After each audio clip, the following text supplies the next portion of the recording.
Hello and welcome to another live edition of the Nittany Dispatch. I am John Sauber, Penn State beat writer at the Snyder Daily Times. She is Audrey Snyder, doing the same at InsideTheLions.substack.com. I may sound a little hoarse this week. That's when I naturally picked up some bye-week illness to go with, having some downtime as you would expect with the way things go in this profession. But we will push on through, and we'll try to avoid coughing into the microphone. Fortunately, Audrey is not sick that I'm aware of. So, Audrey, How are you? I'm great, John. I'm having a wonderful bye week. You know what? Listen, if you need me to talk more tonight, I can just carry the show like I normally do. That's, if there's oxygen there, I'm going to grab it. It's, it's weird because we're recording Thursday and like not our usual days because practice got changed and then you were under the weather. But it's also weird because it's an off week, but it's a coaching search. So really, like, it's just you're busy, but just in different ways. We heard from Andy Kotelnicki this week. We heard from Terry Smith after practice Tuesday night. We did not get any eyes on the offense at practice Tuesday night. They were indoors, so doing some install according to Terry Smith. Mm-hmm. Yeah, so big mysteries await, I guess, next week in Columbus, perhaps. But yeah, I mean, I think we should probably start with Andy Kotelnicki. I think probably. Yes, that's probably a good place to start. Yeah. Yeah, I think Andy Kotelnicki sounded on Wednesday. Yeah, Wednesday. Yesterday, yeah. As confused as we all are as to why things aren't working with the offense, and I don't think that's a good sign. I think he was honest. I asked him essentially, how would you explain what's gone wrong with the offense? Like, very blunt, very, what the hell happened, right? And I think that's the frustrating part about this for fans, that like I've heard plenty of that. If you remember, James Franklin was asked about it on game day last week, and kind of like Kirk Herbstreit asked him, like, what happened to the season? Like, how did you get here? And James's response was that he didn't know, and he was still processing it, and all felt surreal. Andy Kotelnicki's response was very similar, with the direct quote, "I don't know." And then Andy went on to say, it could be a bunch of different things and all this, but there's no use of digging into all of that, because all that matters is the here and now and getting ready for next week and all that. Here's the thing. I get it that you're not going to throw personnel under the bus, right? Like, you're not going to do that. Andy's not going to do that, nor do I expect him to do that.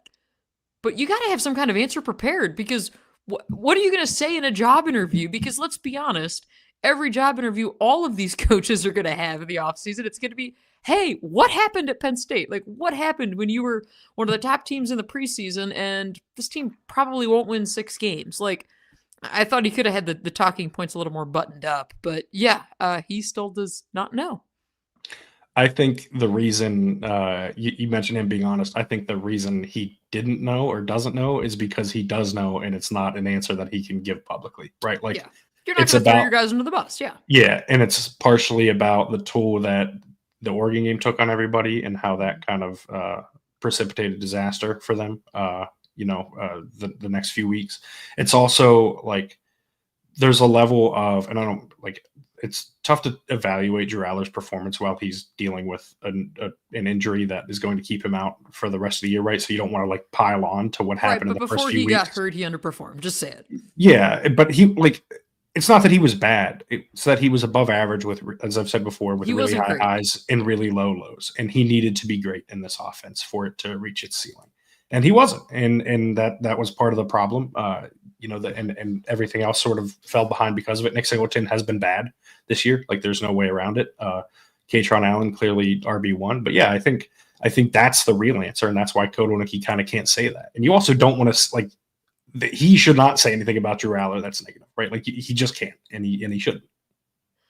Yeah, it's a weird spot. I get it. It's a strange spot that you're in, but you're also one of the highest paid coordinators in the sport. And with that position comes a lot of responsibility. And I think all the assistants, all the coordinators are probably feeling that these last 2 weeks, right? And I will say, I thought Andy was really honest on the fact that he was asked by Neil Rudell about, the Altoona Mayor, how do you kind of navigate the rest of this season? Like, I believe Neil asked him point blank, like, are you looking for jobs? Like, what is it that you're doing right now? And Andy's like, yeah, everybody in this building, they're all kind of united right now by these unique circumstances. And it's almost like, hey, we all have to get through this season together. And back to something that Terry Smith hit on last week, you talk about why do guys still want to play, these kinds of things. Well, everything you're putting on tape, whether it's for Penn State next year and the next head coach, whether it's for the transfer portal, whether it's for the NFL, whether it's for another head coaching or position coaching opportunity. No one else is getting a head coaching opportunity out of the staff right now. All of those things, like that's what these last 5 games are going to be about. So yeah, I think that's the honest part of, like, it's uncomfortable in the building, and a lot of people I'm sure are upset and going through that range of emotions. But at the end of the day, John, none of it's been good enough this year. And that's the theme. And the bye week just kind of gave everybody a chance to dig into it even more. I've got lots of content up over on my Substack, Inside the Lions, looking at Andy Kotelnicki and why I think this offense had so many problems. And I also have a story on Jim Knowles and the defense and why I thought they were such a train wreck this year too. And, talking to players and the fact that guys were telling me that, yeah, defensive backs were going into defensive staff meetings after practices this year trying to find answers. That does not happen. That is abnormal. That is something that has never happened here before, to my knowledge. These players that I spoke with said that, yeah, they had never done this before either. So, there's just I'm going to steal a James Franklin line. It's a combination of things this year as to why this whole thing fell. It's all of it, John. It's not narrative, it's fact. It's been a bad year, not narrative, fact. Yeah. Unless you have anything else on Kotelnicki, I think it is probably. I have more. Yeah, I've got more. I have some more things to say, John. I was going to say, have at it.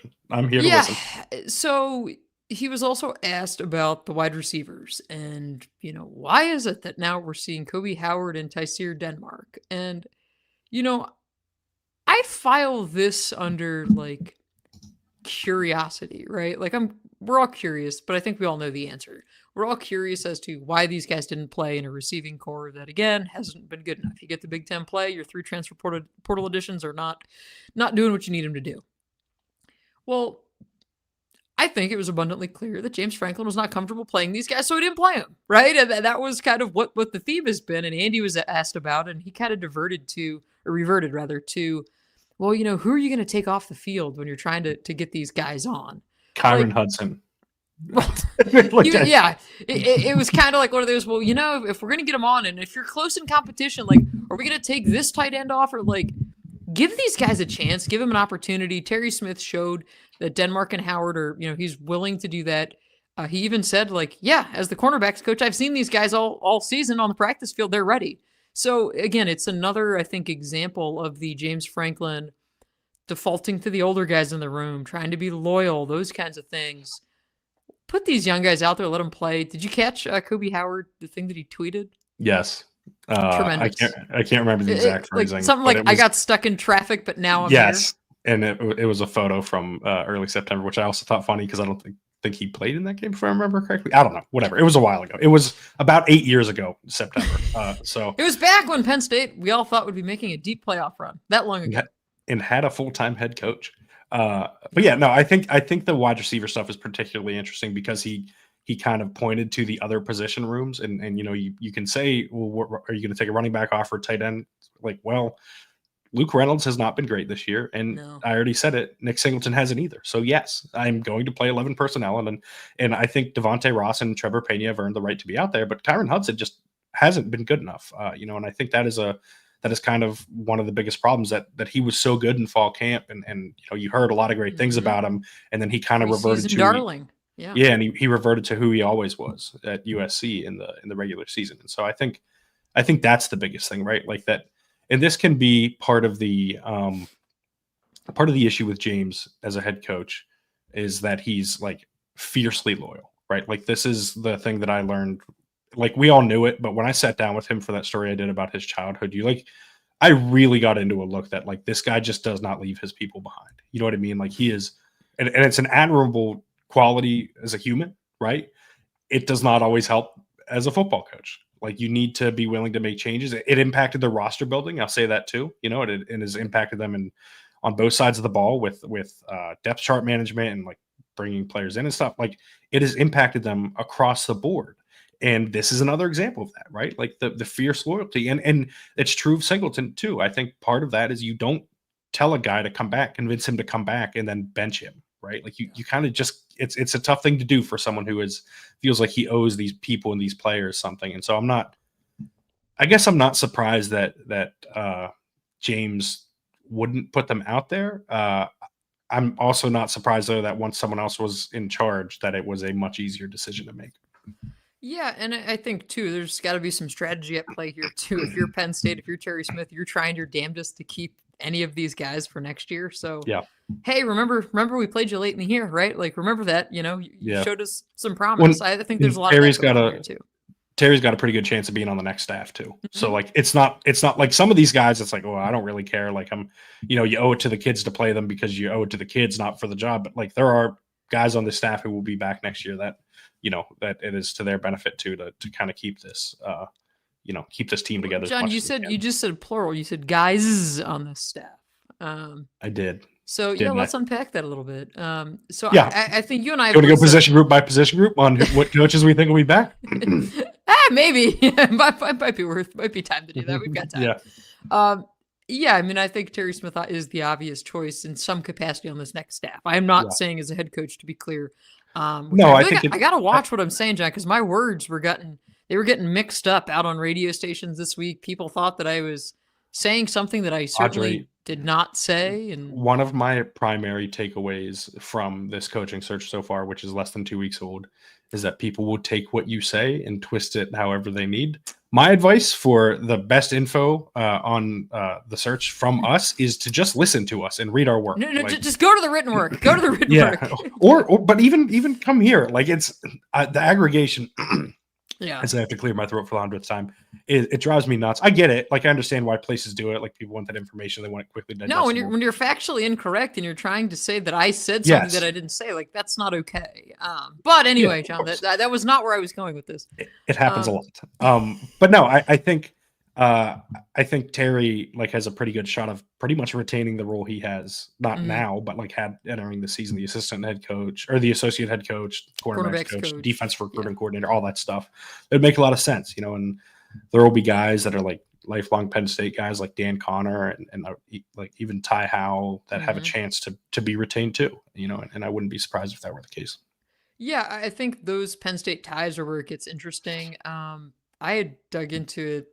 I don't know if it was early this week, the end of last week, whatever it was, but I already had thrown some of the names out there, people that I think stay, that I think go. So you can check that out over on the Substack. But yeah, I mean, I think that's as a tease. I like the main ones I think that are most likely to go are both quarterbacks coaches in Danny O'Brien and Trace McSorley, who are like James Franklin guys. They've followed him here. They're gonna follow him out of here probably. Yeah, when he gets a job, which I expect him to. Like I would expect those guys would be with him, which makes a lot of sense for them too, right? Like they're Brent Pry round out the staff, your old DC. A guy that is as loyal as James, like that is sort of how this worked with him. I would expect that would be the case, with regard to those guys too. Yeah, I'm really curious on Anthony Poindexter and what I am too. Kind of like where he goes next, and if that's here, if that's elsewhere. Because to me, that's like he could get a head coaching job. I was going to say I feel like there will be opportunities for him, and for all the flaws of this team this year, and there are many. Safety is the one spot that I think we can point to, and we can say, you know what, like that hasn't been the problem. I think that's Again, that's a credit to Poindexter, but you look at what he's been able to do over time here as well. I mentioned this last week, and I'll continue to mention it. Like, I am fascinated to see what happens with so many of these guys and where they end up, and what does the offshoot of a James Franklin coaching staff look like, and who does he maybe bring back from other parts? And oh yeah, John. By the way, let me just throw this one out there to make everyone really uncomfortable. Do you know? Are you aware? One of the coaches on Matt Rhule's staff at Nebraska who's been here before. Yeah. Can you name him? Yeah, John Butler. Mm-hmm. So here's the thing. You know what? Actually, I'll treat this as a tease. Let's get to some ad reads, and then we will continue discussing the head coaching search, and we'll take some questions from the chat too, and address some things that said in the chat. So if you have any questions, feel free to leave them there on YouTube. But for now, let's get to our sponsors. The rivalries, the marching bands, the upsets. Saturdays just got way more fun. College football is back. Think you know the game? Put your knowledge to the test with DraftKings Sportsbook and turn your picks into big payouts. With live betting, rivalry week odds boosts, and more, DraftKings Sportsbook has everything you need to own every Saturday. And here's something special for first-timers. New DraftKings customers bet $5 and get $300 in bonus bets instantly. Download the DraftKings Sportsbook app and use code DISPATCH. That's code DISPATCH for new customers to get $300 in bonus bets instantly when you bet just $5. In partnership with DraftKings Sportsbook, the crown is yours. Gambling problem, call 1-800-GAMBLER. New York, call 877-8-HOPE-NY or text HOPE-NY 467-369. In Connecticut, help is available for problem gambling. Call 888-789-7777 or visit ccpg.org. Please play responsibly on behalf of Boot Hill Casino and Resort in Kansas. Fees may apply in Illinois. 21 plus age and eligibility varies by jurisdiction. Void in Ontario. Bonus bets expire 7 days after issuance. For additional terms and responsible gaming resources, see dkng.co/audio. Well done, John. I'm really proud of you. That was a pretty clean one. That was one of your better my flu game, if you will. Well, let me tell you about our friends over at Roback. Roback.com. John, do you know Roback? No, today? not today. See, this is the thing. I've actually been wearing a lot of Roback the last 36 hours because I've been sick, and it's comfortable, right? I haven't been feeling good. So and this is your dressed up, John. This is it. Yeah, I put this Sixers hoodie on because last night was fantastic. But generally, yes, when I want to just be comfortable, when I want to dress nice, I wear Roback. Well, John, our listeners can dress just like you if they so choose. And new customers can use code TND20. That's TND20 as in the Nittany Dispatch 20 to save 20% off your first purchase over at Roback.com. To address what I was teasing before the ad break, I do not think John Butler would be Penn State's defensive coordinator if Matt Rhule was hired. I think Penn State's defensive coordinator will be Jim Knowles next year. Oh yeah, John, I was just throwing out there. I know. I get us to the ad break. Don't want to upset the fans and the listeners that quickly. Let's pull up some questions here that I've seen here in the chat so far. First one: what are our honest thoughts on Rhule? And Zipbot says, personally, I don't think Penn State should go after him. He never produces. So I think this is not as easy as I think people want it to be. I fully understand fans' frustrations, but Matt Rhule has done a good job at the things that I think he's been praised for, and that's building programs. The problem is Penn State kind of doesn't need to be rebuilt right now. Mm-hmm. That being said, he's also never been in position to take a program over the top. So we just kind of don't know. And I think that is rightfully concerning for Penn State fans, right? You want more of a sure thing, the Kalen DeBoers of the world, etc. But I think honestly, I think there is a world where Matt Rhule is just different James Franklin, right? And they're still going 10-2 and they're making the playoff consistently, but can't win a national title. I think that's on the table. I also think he could take them to the next level. He's just not stayed at programs long enough to find out, right? He was at Temple, got him to 10 wins twice in a row, and then left because he was at Temple and went to Baylor. That is it's like James at Vanderbilt. Yes. Yeah. It's if you're depending where you're coming from on this, to say that about Temple, right? I think that's the other part people probably lose or forget about it. Yeah, I totally understand hey, we don't want this guy, we want somebody better. But I'm with you, John, in that we haven't seen the big enough sample size. I know people want to point to the record against the elite teams, which we of course always did with James Franklin. I'd be curious to see what he could do here with those resources, with the alignment, right? Because everything that James Franklin fought for with the alignment and the bigger staff sizes and the better resources and the facilities, all those things that Penn State now has, you're not going to have any better alignment than Pat Kraft working with his friend Matt Rhule. I think that's also the other part of the relationship that, say what you want about it, whether it matters or not, I think it can be a positive. I think it can be one of those things where you say, hey, we know each other. I'm going to push you on this because I know how you're going to respond to that. I think that can also be a healthy thing. I think we're only hearing right now about it as a negative. So I just think, again, it's one factor to consider, but I do think Nebraska going to let him go that easily? I don't know. No, but so a couple of things. I think there are positives and negatives, right? I don't think, frankly, I don't think it matters because there are positives and negatives, right? You mentioned the alignment. The negatives, of course, are you don't want to fire your friend, so if they could end up hanging on too long, or you know what I mean? Don't worry, John. If I have to get another co-host, it won't be a problem. Yeah, I know. We thought we were going to do that for a while this summer, but I think that I think Rhule can be successful, right? And I think you're right. The alignment, the resources are a really good thing for whoever is hired next. as for Nebraska letting him go, how do I want to say this? I believe there is probably one program in the country willing to outbid Penn State, blow them out of the water for their head coach. And we will talk about that candidate here at some point soon before the end of this podcast. And it's not Nebraska, for what it's worth. So I don't think, I think there's a pretty good shot that Penn State's next head coach is the highest paid head coach in the country. That can change. You know what I mean, depending on who they hire. But I think that there's a decent shot that that's the case. That's enough of that Curt Cignetti money, is what you're telling me. Yeah, and by the way, Curt Cignetti's not going to end up at Penn State, I don't think, because I said that the whole time. But that buyout isn't why. His buyout only got bumped up to $15 million. It's not enough to deter them. John, I do think he's going to. Don't rile people up. We put. I know. I just want to be clear. I said this from the beginning that I did not think Cignetti was going to be a candidate at Penn State, and I'm still very much under the impression that he was not really a serious candidate at any point during the 6 days where it seemed like an option. This question from the chat: Will Higgins and O'Brien finish the season? I would expect this whole coaching staff to finish the season. Yeah. That's the point I wanted to make. I think this entire staff is going to be together until the bitter end against Rutgers, and unless they when somehow that clock strikes zero, there's going to be sweet relief from everyone. Well, that's the thing. I think at that point they all might go their separate ways, and kind of that'll be it, right? It'll be a little strange from that standpoint. But I get it from the perspective of, because we saw this a lot with Andy Kotelnicki after the Iowa game. They're angry. They want people to be fired. I get it, but also you need people just to get this thing across the finish line, and that's the part where it's you literally just need. It's gonna sound really cold, but you need warm bodies and seats, and that's why Andy Kotelnicki is not going to be asked to give up play calling duties or anything like that, because it's hey. You're the OC. Who else is going to do it? That is your job. You're being paid to do that job. And again, if these guys they're under contract, so even you're paying them whether they're working or not. So, yeah. A couple more comments just to gas us up a little bit. Not even a Penn State fan, just enjoy the pod. We appreciate it. Let's see here. And then another one from Shannon, Audrey, and John. Enjoy the show. Great takes and inside scoop. Thank you. We appreciate all of our listeners.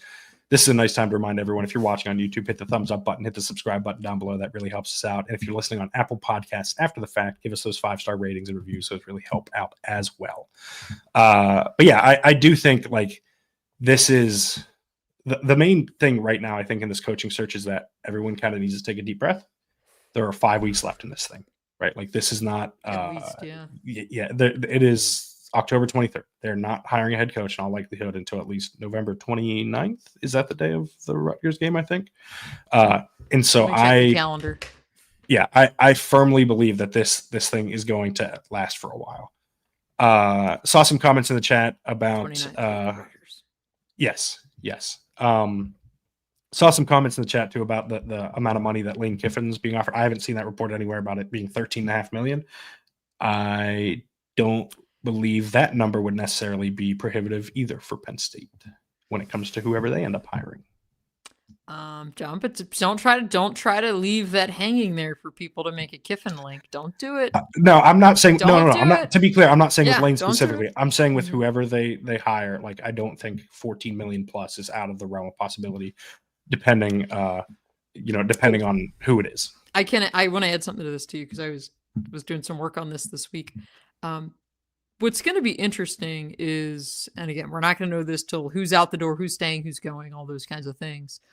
But when you start adding up the cost of all of this, right? And I say this, John, don't jump on me on this, but James's buyout, when we mentioned that, again, he wants to coach next year. It's the number, don't worry about it because it's going to be probably offsetting where he wants to coach, whatever. So you're going to have potentially a little bit of money there, maybe, of what Penn State owes James Franklin. Potentially, again, John, deep breaths, calm down. Then you're also warn me so I could just go into a different room for 10 minutes. Yeah, if you'd like to take a walk right now, now's the time, John. But there's the assistant coach and the coordinator contract piece of this too, which has financial components. And so, for example, if Penn State hypothetically was to part ways with Andy Kotelnicki, which I think that's the way this thing probably ends. again, Kotelnicki signed a 4-year deal. He's in year 2, season 2 of the 4-season deal. So there's also 2 years worth of money there that you have to take into account. Now, if Andy gets another job, there is mitigation with that, just like there is with the James Franklin contract. But again, there's still some financial figures associated with these assistant coach contracts, these coordinator contracts. So again, it's a hefty proposition, but we know Penn State's still willing to spend. And let's be honest, as we said earlier, there's probably only going to be a few of these guys that are going to be here next year from this coaching staff. So you're probably looking at a lot of dead money. Yeah, but I also think that they will be active in trying to keep the best coaches that they see fit for the next staff too, which brings to this question from Eric. How active has Pat Kraft been / will he be in helping recruit or retain players during the coaching search?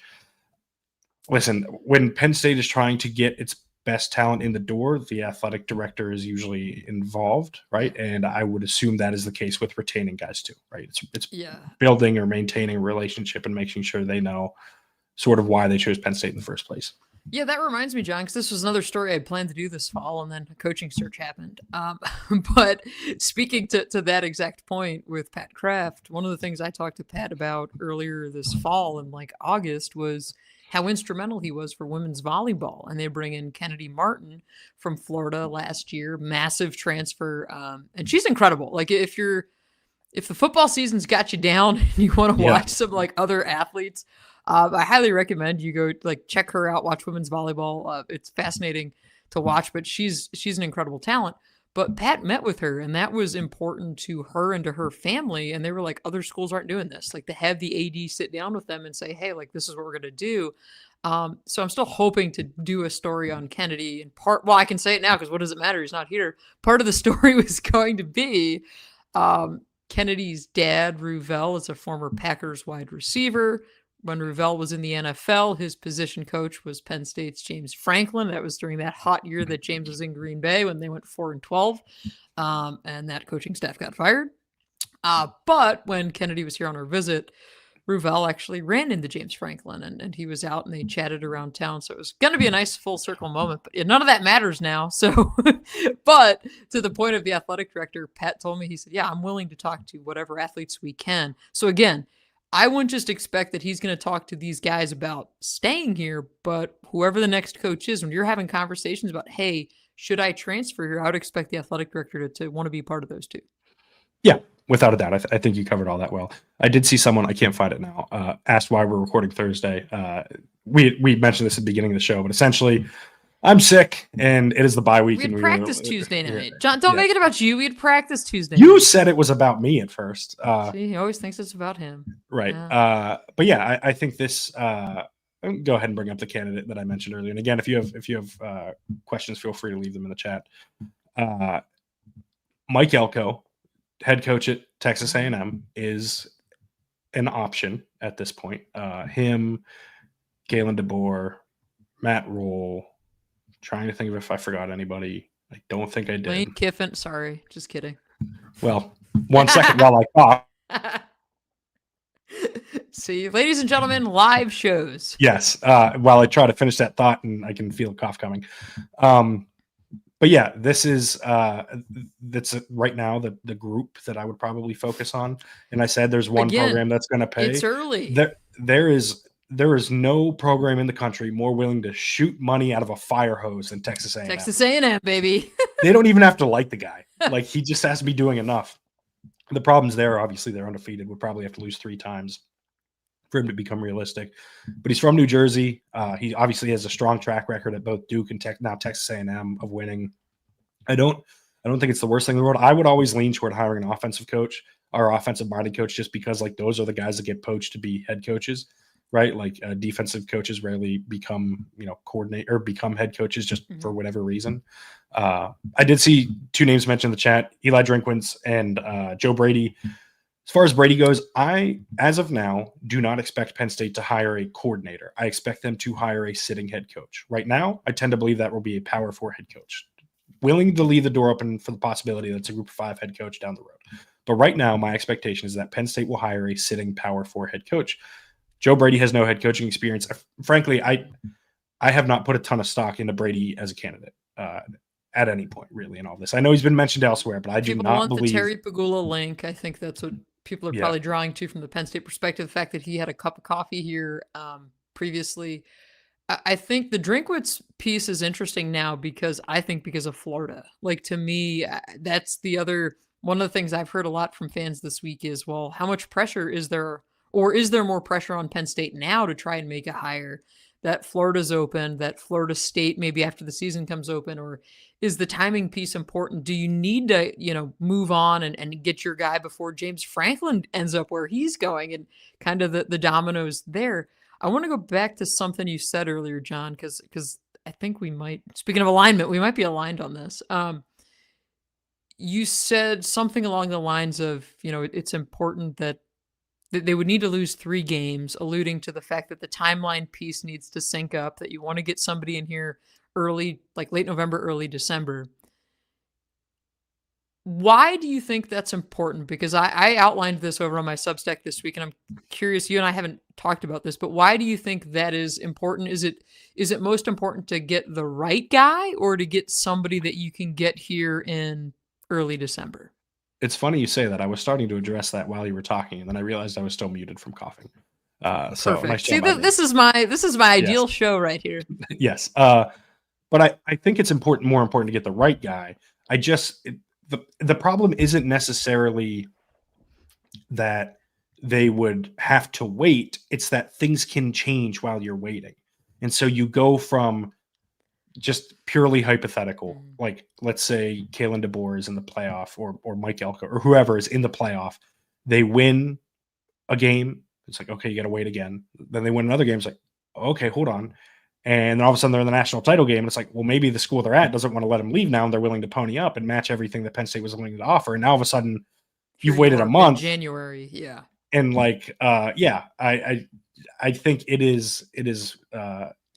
it could be a problem, right? Like that could be a problem, for any program, but for Penn State, like we're going to have to try and retain a roster after a super loyal roster of players to James Franklin. You kind of need to know what you're getting into, even if you can't necessarily, if you can get it writing somehow that they're going to be like, if you get a memorandum of understanding that they're going to be the next head coach and they're going to coach the playoff throughout with their team. Fine. I doubt that would be the case. And so I think that is more the issue. It's not necessarily waiting for them to get to Penn State. It's knowing with 100% certainty that the next head coach will take the job no matter what happens in the playoff. And there's just no way to know. And I think that's a massive risk, and I don't know that they're able to take it.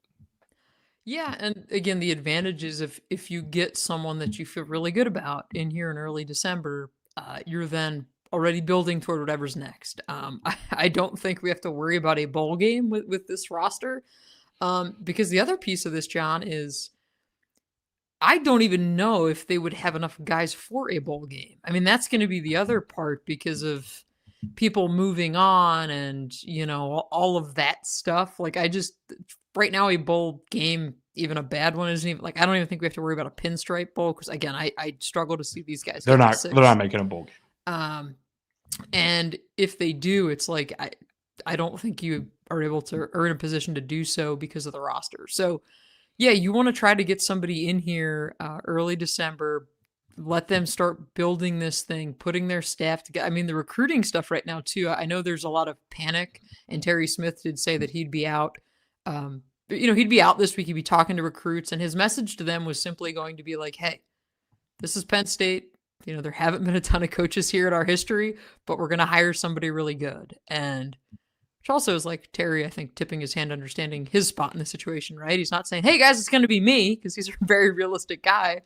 But, I think that's just a really important piece of it, is you're trying to figure out where these other guys slot in.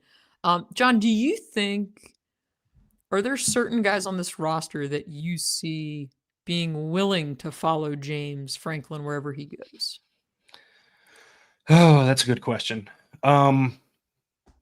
I mean, I'm sure there will be some, but I don't know that there's anyone off the top, because so much of this roster is turning over, right? Mm-hmm. Like, and the guys that you think about that other teams will be after, the Chaz Coolmans of the world, like Chaz is going to be able to go anywhere he wants in the country, which includes Ohio State, as he is from Ohio.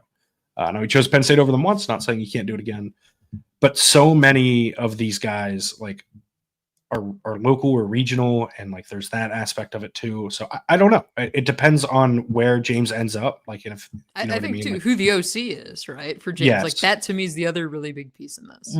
Well, in like just as a hypothetical, I'm not saying he's going anywhere. He's transferred twice already, and I honestly think he's going to stay at Penn State. So, which is why I'm using him as a hypothetical because I think he stays. But he's from Florida, right? Like, so let's say James gets Florida State or Auburn or somewhere else in the Southeast. Like, yeah, I think it's possible that like guys like that could follow him. Not King specifically, but he's the only Florida player that is currently front of mind that has eligibility left because Katron Allen obviously doesn't. Yeah. Like, and the guys we thought of that they got. He's a Virginia guy. He like that. That's the cup of coffee at IMG. Yeah. Yeah. But yeah, I think that's the other part of this of like, again, back to where James ends up. Who, if anybody, goes with him? Maybe you see that in a quarterback, depending again who the OC is, because I mean the quarterbacks are always the most fascinating part of any of this roster turnover. And again, whoever that head coach is. Does he bring his guy with him? What kind of system are they going to run? Do any of these guys fit that? Like that to me is going to be fodder for the offseason for us. Yeah. Another question I noticed here. Do we see someone within the NFL going for the head coaching job? So the names that I would say, and again, I don't think this is Penn State's priority. And I want to say it again, that my understanding right now is that they're going to hire a Power 4 sitting head coach. If they were to dip into the NFL, I don't believe it would be someone like Joe Brady. I believe it would be someone that has head coaching experience in college football. Are you coming for my guy, John? There are two names that come to mind. One is Cliff Kingsbury, offensive coordinator with the Washington Commanders. The other is Green Bay Packers defensive coordinator Jeff Hafley, who I was very critical of and has actually done a fantastic job at Boston College.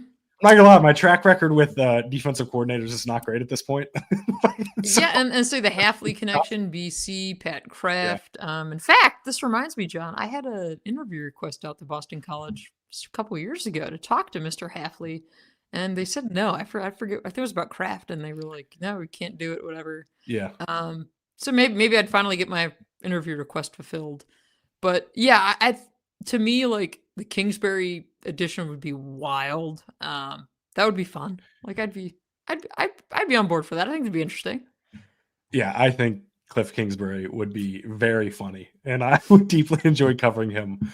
Another name mentioned here, Bob Chesney. Listen, this is someone I put him on my initial story. I'm a big fan of Bob Chesney. I think he's an excellent head coach.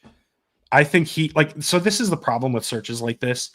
If you're a coaching stop away or whatever from being successful, you tend not to get the looks maybe that you're going to get in 3 years anyways, right? Like this is true of Bob Chesney. It's true of, I think, GJ Kinney at Texas State. And I would be more willing to hire someone like that. I just think running it, John. Right. But exactly. I think Chesney could be involved in conversations at some point if they fall down the board. I don't think Penn State's going to get there. Same with like GJ Kinney's one is like a Texas guy through and through, right? Yeah. Or Southwest guy through and through. And so but I think guys like that, Penn State should be more willing to look at than they're probably going to be. Odds are they have to get another head coaching job first at a Power 4 school and then get the Penn State job. But yeah, I think Bob Chesney is awesome.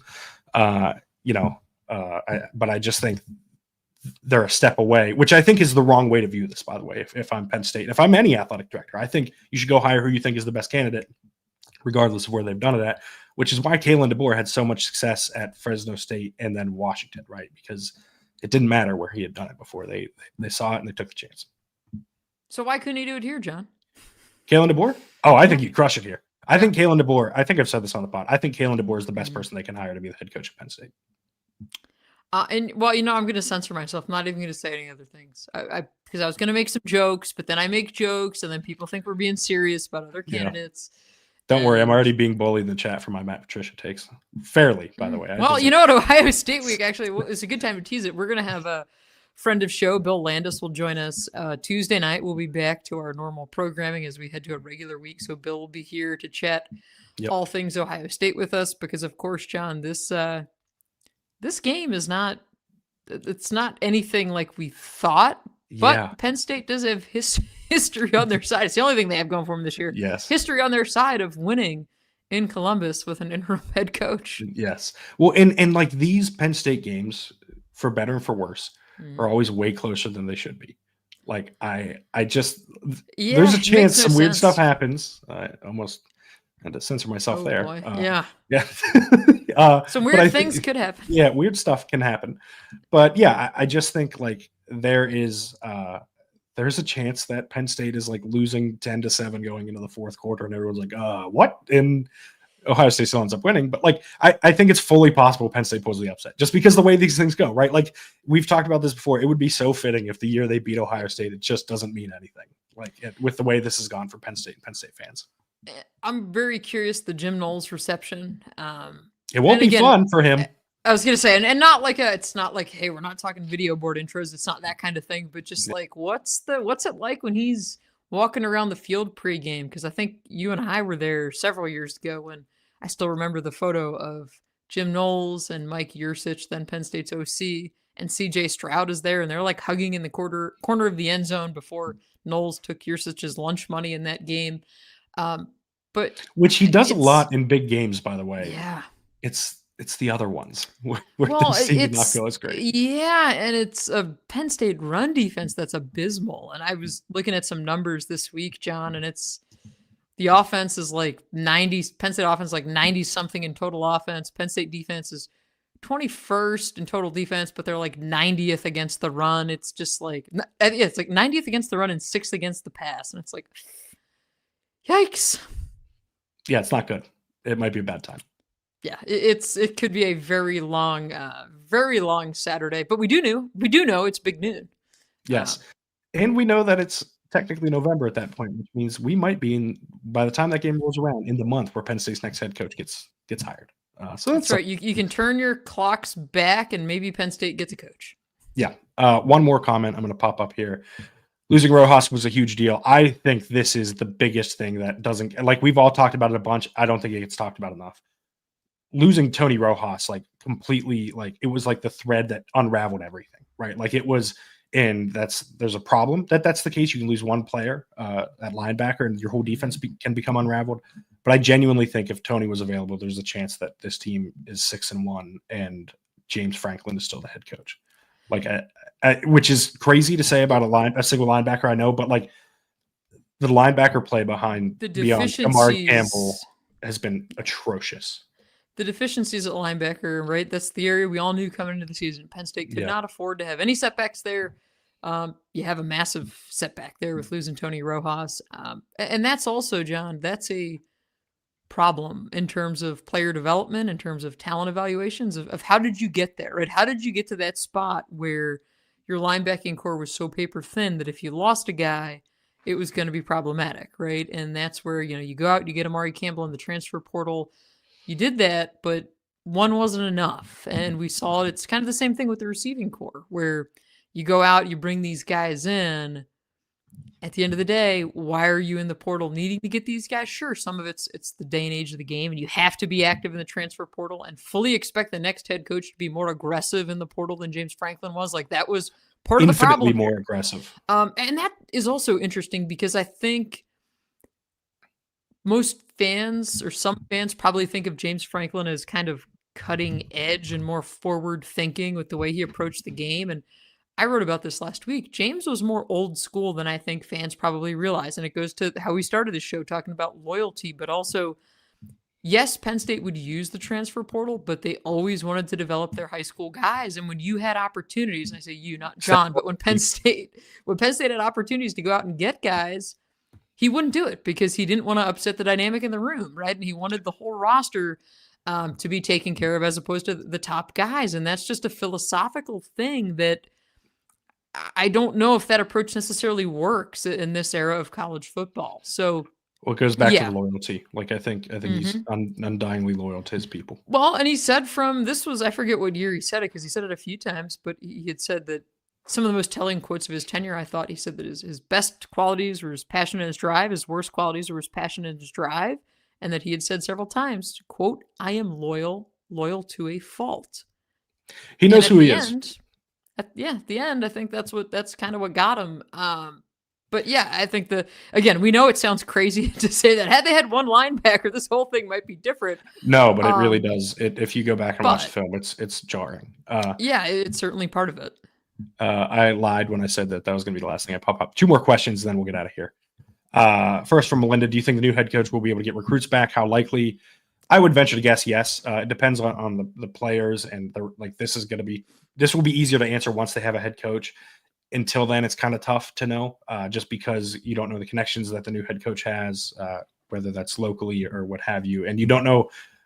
We don't know how these kids feel about each specific candidate. So I feel confident saying they'll get some of the recruits they've lost back. How many, I don't know. It's just tough to say right now. And what are other schools offering financially?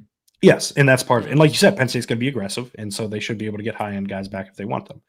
And the last question, why would DeBoer leave? Walk me through it. So this, to me, is entirely about how difficult it can be to follow the guy, like Nick Saban was, right? Following someone that's that good is not easy. You always want to be the guy that follows the guy, so to speak. And if Alabama misses the playoff, or if they go 9-3, or if they go 10-2 and are eliminated in the first round of the playoff, and Penn State's willing to wait that long, I firmly believe that the relationship in Tuscaloosa could become strained, because the expectation there, while it's high at Penn State, is infinitely higher at Alabama. You are supposed to win the national title every single year, period. And if you don't do that in the first couple of years, despite being really talented, then it can get, really, stressful for everybody involved, the boosters, the players, the coaches. And so it could make it easier to not want that stress, and if you're not enjoying the environment, and move on elsewhere. Also, as I said earlier, I am confident that Penn State will be willing to make whoever the next head coach is, if not the highest, one of the highest paid head coaches in college football. Obviously, Alabama has those resources too. But if all things are equal and that relationship's getting stressful for DeBoer and he wants to move on, then I think this becomes more feasible. That being said, they go 11-1, it's pretty much not happening, because they're going to be in the playoff and they're going to be too good. And at that point, probably in line for a bye, or at least close to it. And then you're talking too late, I think, for Penn State to know what will happen. Yeah, you need a fresh start sometimes, change of scenery. It's beautiful in State College. My solar lights came on today at 2:00 in the afternoon. It was that dreary.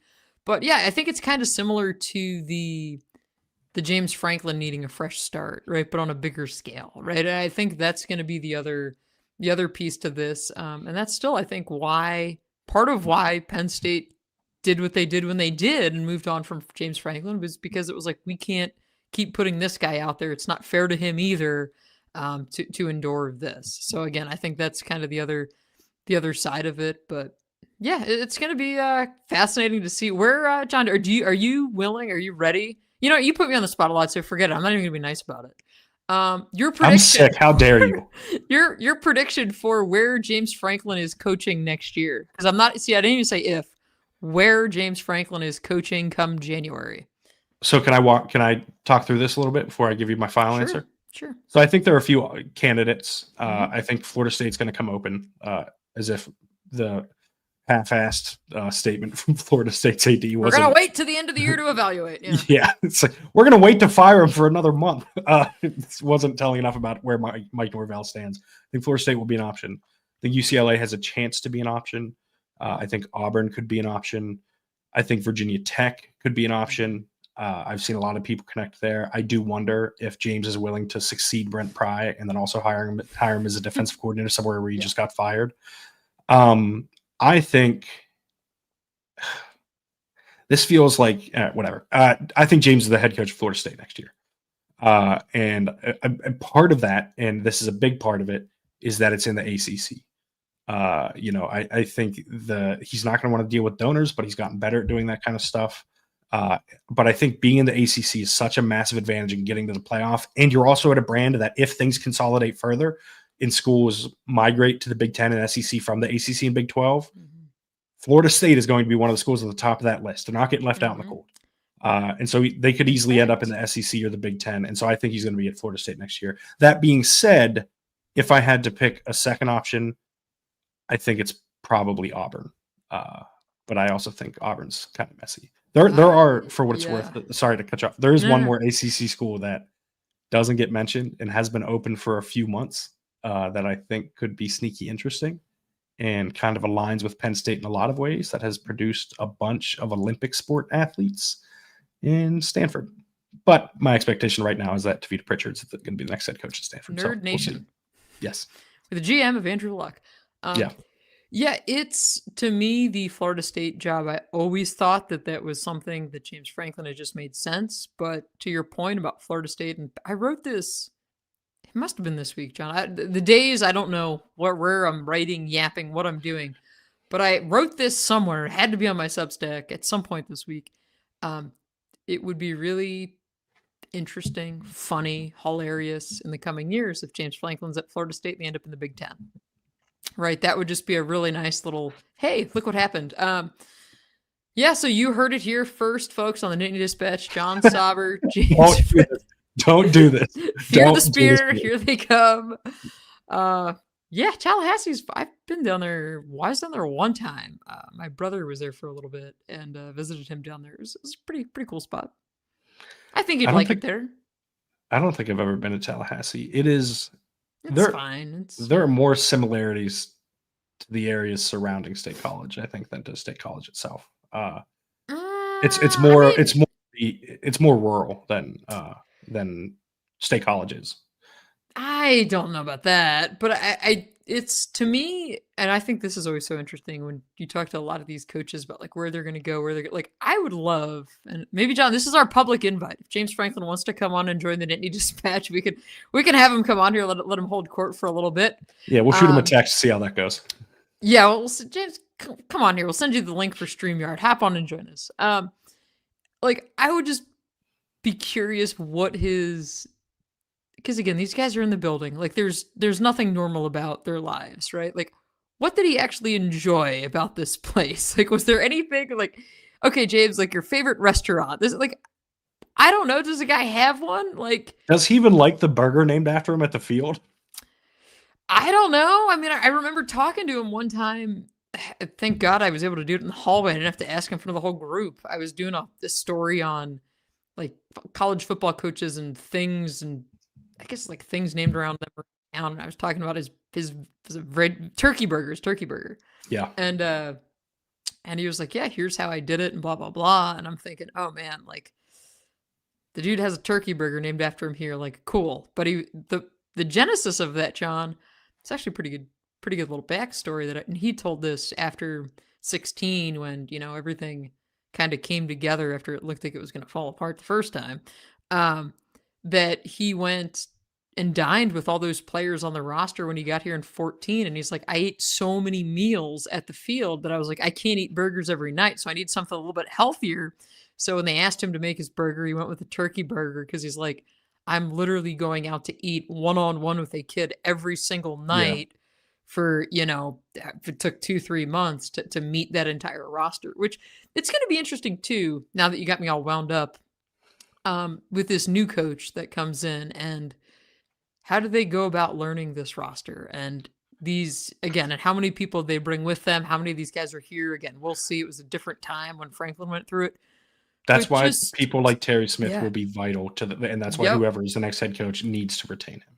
Yeah, I mean, because you're building relationships and you're trying to get an understanding of this place that James Franklin finally felt like he understood the intricacies of the board of trustees and how to better communicate with the fan base and I don't know that we've talked about on the podcast, but even like our relationship with him had like gotten to a good place, like between him and the media. Mm-hmm. And naturally it just all, honestly, this was, we had said it on here, like this was the most loose he had been in 11 plus years. Like it was, because I don't know if we had it on air or off, but we're like, he's in a really good mood. Like he must think this roster is going to kick everybody's ass, that he just felt that good about it. And he was joking constantly. Like there were a couple times we were walking off the practice field where he would say, like, he was just in a good mood.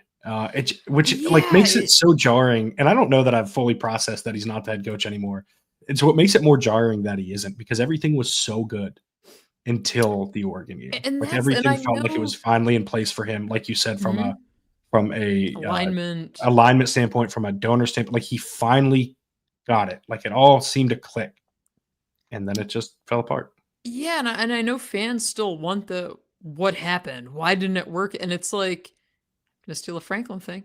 I think in the end it was a combination of things. And it was the offense, it was the defense, it was just not being able to capitalize in those big moments. And yeah, I mean, I've written a lot about it. I'll continue to write a lot about it, but yeah, it's such a strange year. And I think too, a lot of people have said, well, the media gassed up this roster and this and that, and you guys, you clearly didn't see enough to make these informed decisions. I mean, again, we all saw where this team was in the playoff last year, and the fact that they're a minute or two away from playing for a national championship, and you return that nucleus and you're willing to spend and all these things. I mean, this is as big of a flop as you're ever going to find in college football history. Like I was even trying to, like I said earlier this year, data points. Yeah.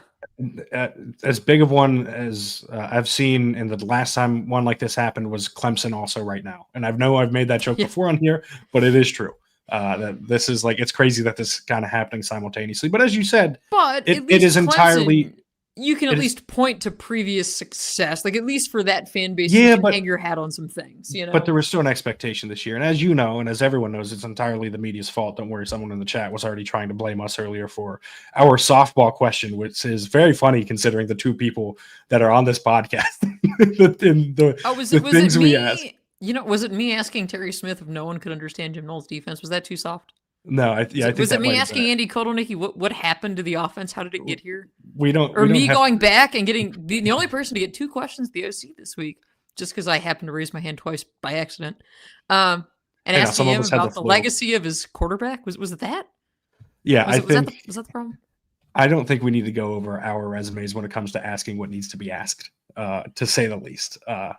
We're here to do our jobs, John. And we take our jobs as journalists very seriously, which I think that's very funny. But as we know, it's all our fault when things go bad. Of course. But yes, I think that is a good place to leave it. We've done enough damage for one bye-week show. Yes, honestly, the fact that we're almost at an hour is pretty surprising. If you're listening on Apple Podcasts, like I said earlier, don't forget to leave those 5-star ratings and reviews. Those really help us out. And if you're watching on YouTube, hit the thumbs up button and the subscribe button down below. If you want to read all of Audrey's work, you can find it at insidethelines.substack.com, where I can't recommend enough that you subscribe. Same with me at centerdaily.com. You can find Audrey on social media at OddSnyder4. And if you search Audrey Snyder on Blue Sky, because I really can't remember the handles. I think it's like Audrey.Snyder. I don't know. Whatever. Yeah, I can't remember it either. I think it's Audrey-Snyder. That sounds right. Yeah. You can find me on Blue Sky if you search John Sauber. That's John with no H.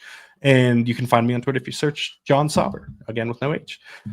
We will be back Tuesday, I think, where we will magically transport in time like we did when we spoke with Tyson about Oregon, and presumably have on different hoodies and shirts for a portion of our show as we talk to Bill Landis. We'll talk to Bill about Ohio State, about Jim Knowles. We'll talk more about the coaching search. Frankly, if you want updates throughout this coaching search, we're going to have them pretty much every episode. Pre-game, coaching search. Post-game, coaching search. During the game, coaching search. Bye week, also coaching search. Thank you to everyone for tuning in. We appreciate all of you. Appreciate the interaction in the chat, as always. Until next time, thank you for tuning in. Have a great day.